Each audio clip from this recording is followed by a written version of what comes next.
نبی کریم صلی اللہ علیہ وسلم په زمانه کې یو الکو ابن السیاد په مدینه منوره کې اوسېده. هغې نه معلومیږي دا چې دغه ابن السیاد دجالو. ځکه پیغمبر علیه السلام هغه ابن السیاد سره څو ځله ورغلی، دا یهودي ښځه و، یهودي سړی و، د هغه بچی و او یو باغ و په مدینه منوره کې، هغې کې اوسېدل.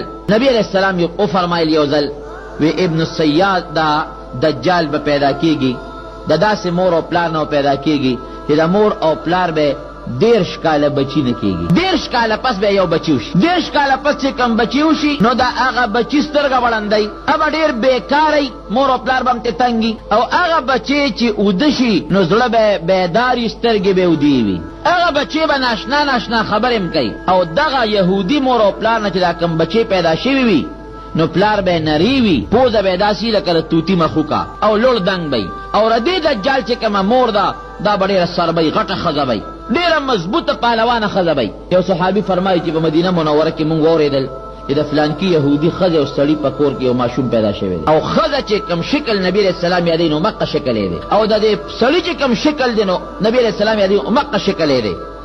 وایي زه ورغلم سره د یو بل ملګري چې ورغلم د هغه یهودي سړي او د هغه ښځې نه مې تپوس وکړو، خو چې نبي علیه السلام کوم صفت د دجال د مور او د پلار یادول، د دغې ښځې او سړي هم هغه صفتونه و، همغه شی و، لکه طوطي غوندې پوزه او لوړ دنګ سړی او مور یې ښه سربه وه. وایي ما دې تپوس وکړو چې ستاسو بچی شوی دی؟ هغې وایي چې او. وایي چې څونه موده پس تاسو له خدای بچی درکړه؟ وایي چې 10 کاله زمونږ د واده شوي، زمونږ بچی نه کېده، اوس هم یو بچی شوی دی. ګوره پیغمبر علیه السلام هم به 10 کاله پس پیدا کېږي، د مور او پلار به 10 کاله کې اولاد نه کېږي. وی مونږ ورته وایي چې دا بچی څنګه دی؟ خالق دی که بد؟ وی ډېر خطرناک دی، ډېر خراب زوی خدای را کړی دی. مونږ وایي د ده حالت څنګه دی چې دې اوده شي؟ څه حالت یې وي؟ وایي چې اوده شي نو سترګې اودې وي، خوله یې بیداري. مونږ چې کومې خبرې کوو نو د هغې نه دې خبرېږي. نبي علیه السلام چې څه فرمایي ټول په هغه هلک کې وو. وایي زه ورغلم د هغه هلک نه مې څو تپوسونه وکړل، وی همغه ناشنا جوابونه یې راکړل. پیغمبر علیه السلام ته خبر شو دغسې ابن السیاد د صاف نوم یو الک د یهودو په کورنۍ کې پیدا شوی دی، او صرف د دجال چې کومې نښې تاسو بیانوئ هغه نښې پکې موجود دي. نبي علیه السلام سره د عمر فاروق رضی الله عنه یو صحابي ورغی، دی په یو باغ کې ودو. چې ودو نو پیغمبر علیه السلام د اونو نه شاته پټ ته چې دې مونږ نه خبر نشي، او دې اودرې چې د ده نه مونږ څه واورو چې مونږ ته پته ولګي چې واقعي دا دجال دی او که دا نه دی. د یوې اونې نه مې ځان پټو، د بلې نه ځان پټو، دې کې د دجال دی مور، د دې ابن السیاد دی مور نبي علیه السلام ولیده. چې ویلې زوی ته یې آواز وکړو، ای بچیا هغه دې ودرېږه، نبي علیه السلام راغی. نو پیغمبر علیه السلام فرمایي وی مور یې خدای هلاکه که که دې زوی دی آواز نه وی ورکړې نو مونږ ته به پته لګېدی وه چې دا دجال دی او که دا نه دی.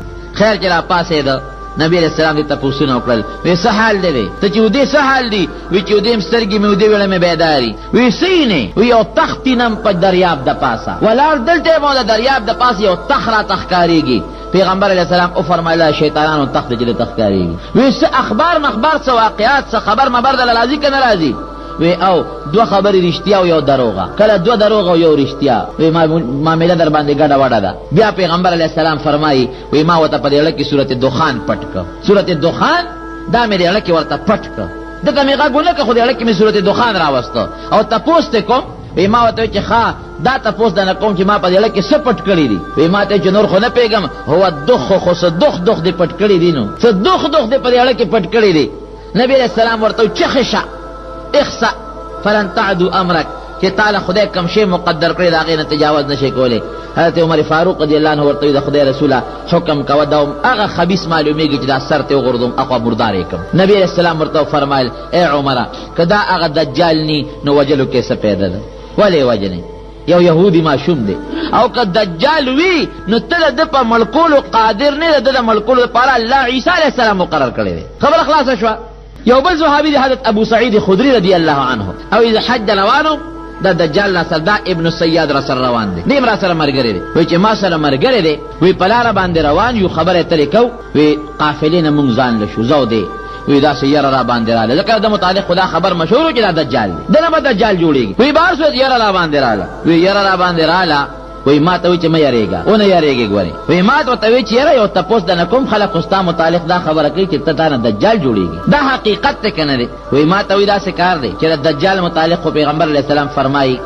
او ګوره نبي علیه السلام ورته وایي وی اتشهدو انی رسول الله، وی ته ګواهي کوې چې د خدای رسول یم؟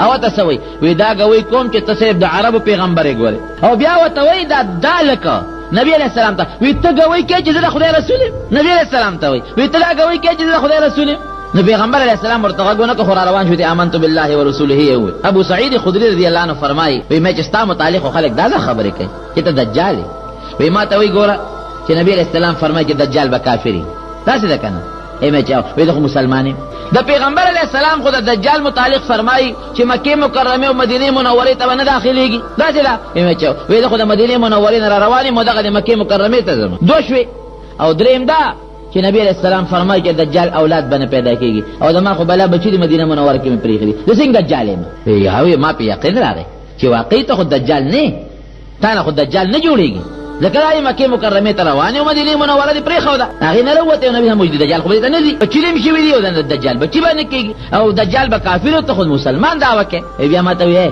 زما دې قسم په خدای چې دجال ما ته معلوم دی او کله چې هغه فتنه زمانه کې رو دي نو بچی باندې پیدا کېږي ابن عمر رضی الله عنه فرمایي ابن سیاد رسول الله مدینه منوره په کوڅو کې یو ځای شو ورته نه خو نه پته لګي وی چې را سره یو ځای شو نو ما وطنیغ نه قتل مې چې لکه تاسو مطالعه خلک دجال وي او پړسید وی دومره او پړسید